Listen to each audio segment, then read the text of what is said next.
warahmatullahi wabarakatuh. Tabikun, perkenalkan nama saya Wila Widya Putri NPM 19 14 15 10 35 dari kelas A jurusan Kehutanan Fakultas Pertanian Universitas Lampung. Saya akan mempresentasikan jurnal yang berjudul Analisis Perambahan Kawasan Hutan Terhadap Kebocoran Karbon dan Perubahan Iklim yang ditulis oleh Kaimudin dan diterbitkan oleh Jurnal Hutan dan Masyarakat pada tahun 2008. Pokok pembahasan dalam presentasi kali ini adalah yang pertama pendahuluan, yang kedua metode penelitian, yang ketiga hasil dan pembahasan, dan yang terakhir adalah kesimpulan. Yang pertama adalah pendahuluan. Perambahan hutan pada saat ini sering terjadi di kawasan yang berbatasan langsung dengan hutan dikarenakan lahan pertanian dan perkebunan yang semakin sedikit sehingga tekanan terhadap hutan semakin tinggi. Seperti halnya yang terjadi di Desa Bantimurung, Kecamatan Bone-Bone, perambahan hutan juga menjadi fakta yang dapat disaksikan dengan pengamatan langsung. Perambahan ini telah berlangsung lama dan tidak menunjukkan tanda-tanda akan berhentinya kegiatan tersebut.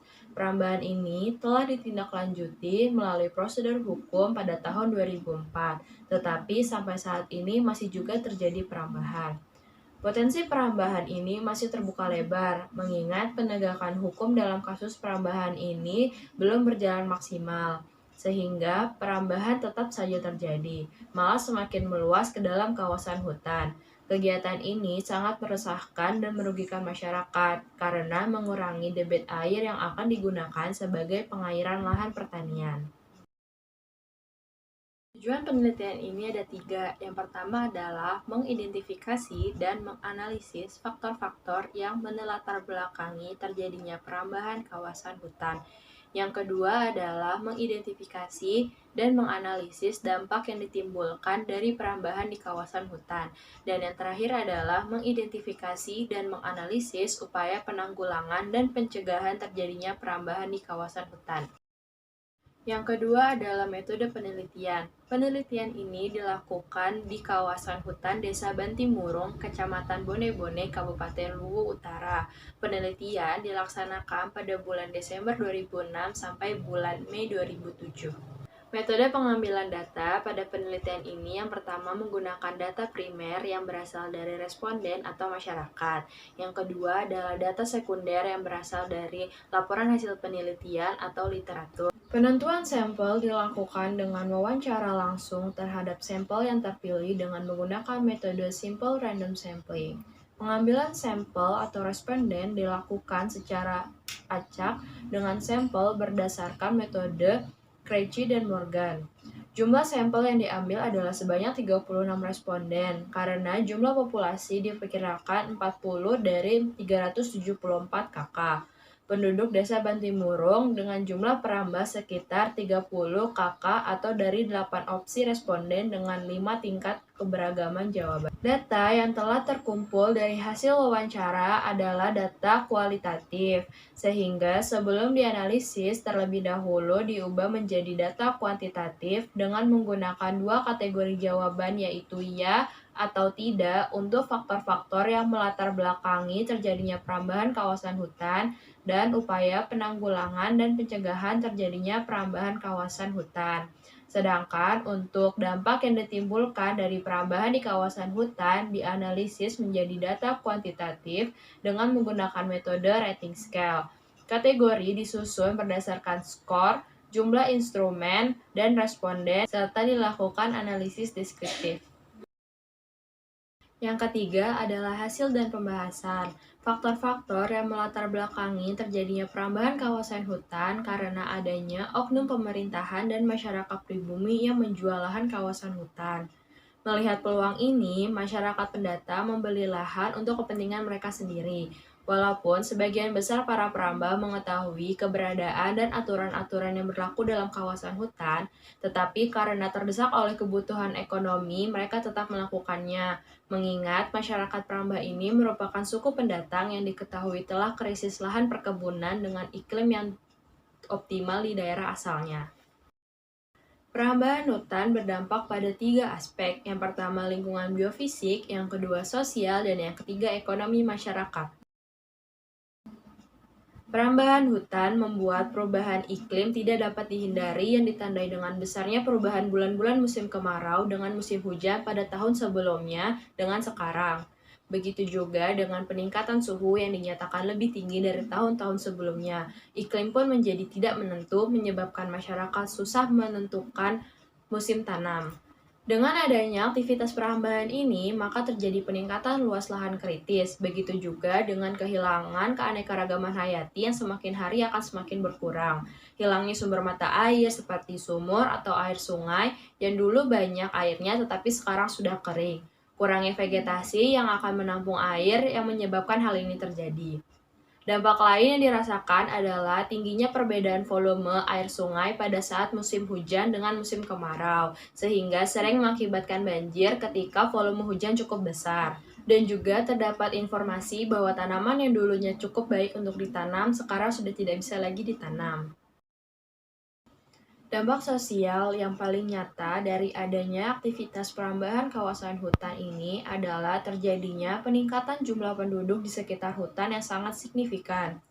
Walaupun ternyata kemampuan untuk mengolah lahan tidak terlalu besar.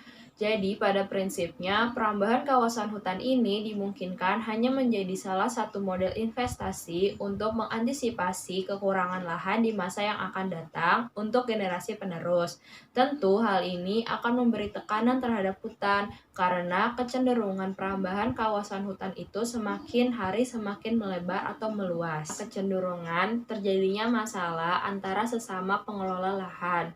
Meskipun kurangnya kemampuan mengelola lahan, tetapi karena keseluruhan masyarakat perambah ini adalah suku pendatang, sehingga hubungan emosional masih sangat kental yang dilandasi ikatan kekeluargaan.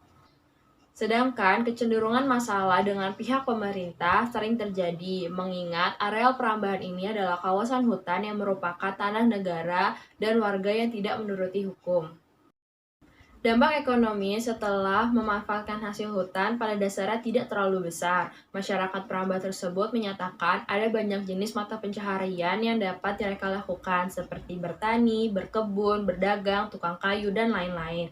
Mengenai keberadaan jasa dari lingkungan yang dimanfaatkan dan menghasilkan uang, misalnya untuk rekreasi, tetapi hal ini sudah tidak lagi ada. Upaya penanggulangan dan pencegahan terjadinya perambahan kawasan hutan melalui aparat hukum kurang direspon oleh masyarakat. Selain itu, kurangnya kemampuan aparat hukum untuk mencegah terjadinya perambahan hutan mungkin dikarenakan adanya pelaku perambahan ini didukung oleh oknum pemerintahan dan masyarakat pribumi yang dapat mengatur aparat hukum. UU yang baru ini harus ditetapkan oleh Presiden sebagai pemegang kendali otoritas. Presiden harus memimpin secara langsung upaya penyelamatan hutan. Presiden tentu bisa membentuk tim yang beranggotakan para menteri atau pejabat setingkat dan kinerja tim itu yang diawasi langsung oleh Presiden. Masyarakat justru lebih tertarik untuk melakukan kerjasama yang sinergis dan simultan antara pihak terkait. Hal ini dinilai dapat menjadi upaya preventif untuk kegiatan perambahan dan kepentingan bersama. Dan partisipasi masyarakat juga direspon setengah hati, karena terbukti yang melakukan penjualan lahan juga termasuk masyarakat pribumi yang merasa memiliki kekuatan dan dekat dengan kekuasaan. Yang terakhir adalah kesimpulan. Yang pertama adalah faktor yang tertinggi yang melatar belakangi terjadinya perambahan kawasan hutan adalah penjualan kawasan hutan oleh oknum pemerintahan dan masyarakat pribumi. Yang kedua, dampak dari perambahan kawasan hutan dilihat dari aspek lingkungan biofisik yang cukup signifikan. Dampaknya adalah peningkatan lahan kritis, hilangnya sumber mata air, fluktuasi debit air sungai, banjir, erosi, sedimentasi, dan menurunnya tingkat kesuburan tanah. Pada dampak sosial yang cukup signifikan dampaknya adalah jumlah penduduk di sekeliling dan dalam kawasan hutan, konflik dengan pemerintahan. Dampak ekonomi yang paling tinggi adalah hilangnya jasa lingkungan untuk rekreasi yang disebabkan oleh hilangnya mata air.